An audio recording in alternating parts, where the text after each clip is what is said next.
Assalamualaikum warahmatullahi wabarakatuh. Kami dari kelompok 2 akan membahas materi mengenai pencatatan keuangan sederhana dan perencanaan dan presentasi proposal bisnis.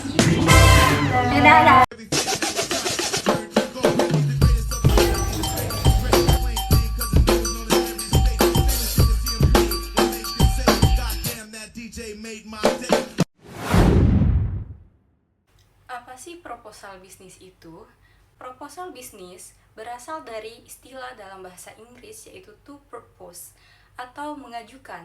Pada dasarnya adalah sebuah dokumen tertulis yang berfungsi sebagai sarana untuk menawarkan ide, gagasan, atau rencana kegiatan kepada pihak lain dengan tujuan memperoleh dukungan, baik itu berupa izin, persetujuan, ataupun pendanaan. Secara sederhana, proposal merupakan jembatan komunikasi yang menjabarkan rencana masa depan Anda secara sistematis dan terstruktur, sehingga pihak pembaca dapat memahami nilai serta tujuan bisnis Anda dengan jelas dan merasa yakin untuk memberikan dukungan yang diperlukan. Dengan menyusun proposal yang baik, Anda tidak hanya mendokumentasikan langkah strategis bisnis, tetapi juga mengubah sebuah ide abstrak menjadi rencana profesional yang siap untuk diwujudkan bersama mitra atau investor. Selanjutnya, materi mengenai tujuan dari proposal bisnis akan dijelaskan oleh rekan saya. Berikutnya ada tujuan proposal. Tujuan proposal memperoleh bantuan dana, memperoleh dukungan atau sponsor, dan memperoleh perizinan.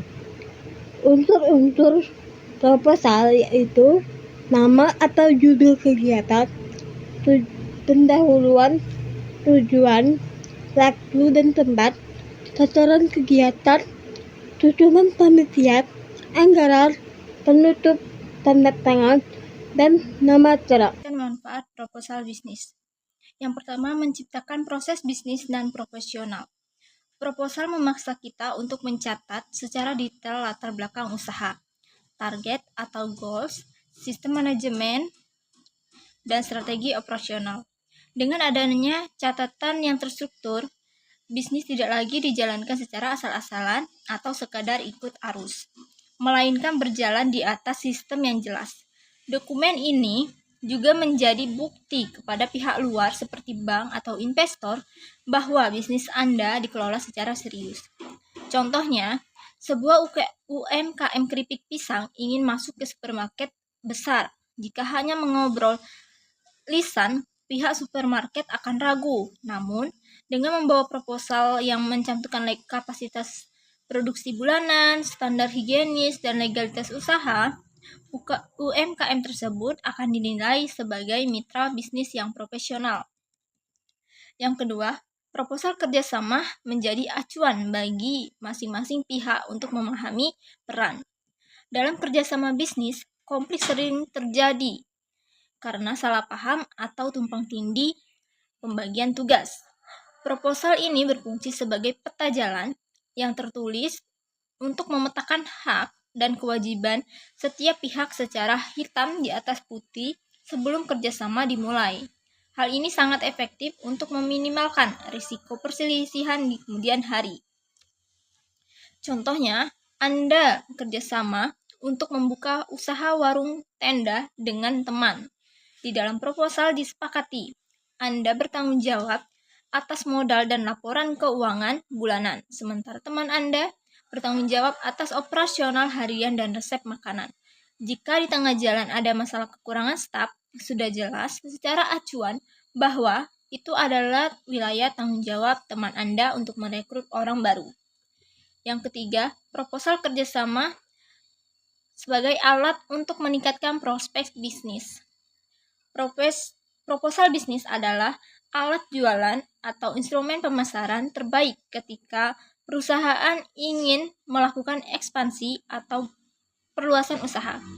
Melalui proposal, Anda bisa meyakinkan investor untuk menyuntikkan modal, memikat calon mitra strategis, atau memenangkan proyek atau tender besar yang bisa melipat gandakan skala bisnis Anda. Contohnya, sebuah usaha digital marketing ingin mendapatkan kontrak tahunan dari perusahaan kosmetik besar. Mereka menyusun proposal bisnis yang berisi analisis pasar, strategi konten, dan proyeksi kenaikan penjualan yang bisa mereka berikan. Proposal inilah yang nanti membuka peluang atau prospek kerjasama bernilai besar tersebut. Dan keempat, proposal kerjasama mendorong seseorang untuk lebih bertanggung jawab, di mana ketika rencana, target penjualan, anggaran biaya, dan tenggat waktu yang sudah dituangkan ke dalam proposal atau dokumen resmi, hal tersebut menjadi komitmen moral dan legal. Pemilik bisnis maupun tim di dalamnya akan merasa lebih terikat dan bertanggung jawab untuk mengejar target tersebut, karena semua rencana kinerjanya sudah tercatat secara transparan. Contohnya, di dalam proposal bisnis sebuah kedai kopi tertulis target bahwa dalam 6 bulan pertama modal awal harus kembali sebesar 30%. Angka yang tertulis ini mendorong pengelola operasional untuk bekerja ekstra disiplin dalam memotong biaya yang tidak perlu dan mengejar promosi demi memenuhi tanggung jawab target tersebut.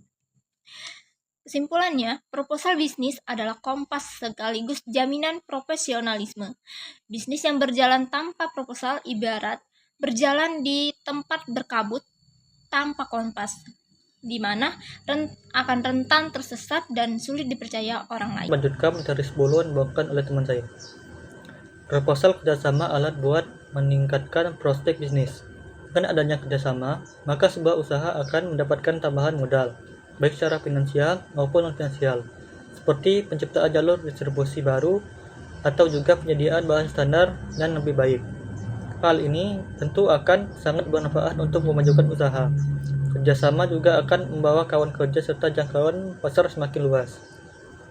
Jadinya, proposal kerjasama mendorong seorang buat lebih bertanggung jawab.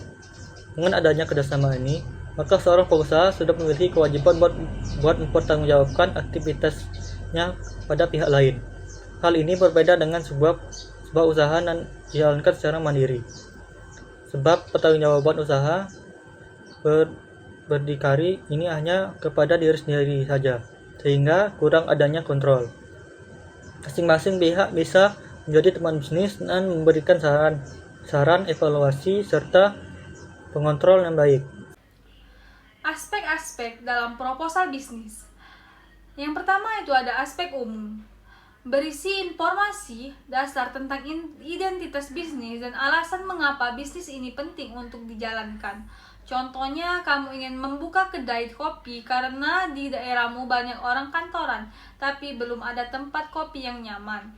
Kemudian ada aspek keuntungan, menjelaskan target laba dan bagaimana bisnis ini bisa bertahan lama dan berkelanjutan.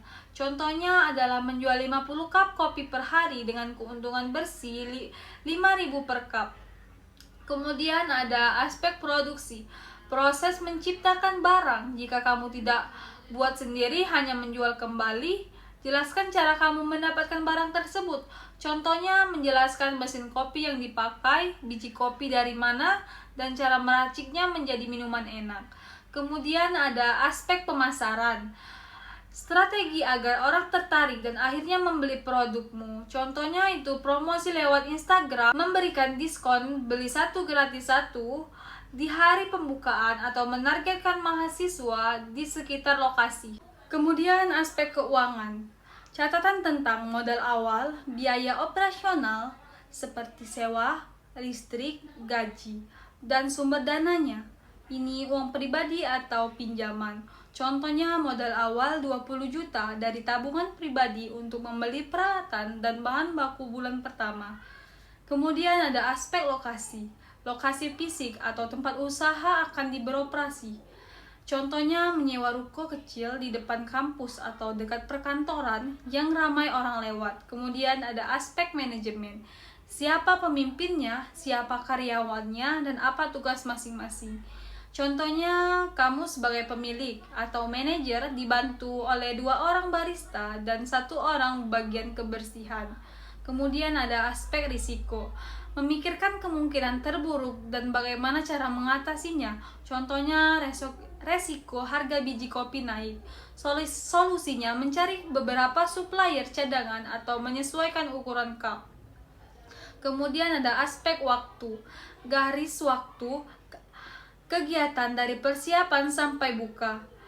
Contohnya minggu pertama renovasi tempat, minggu 2 beli alat dan bahan, minggu ketiga grand opening.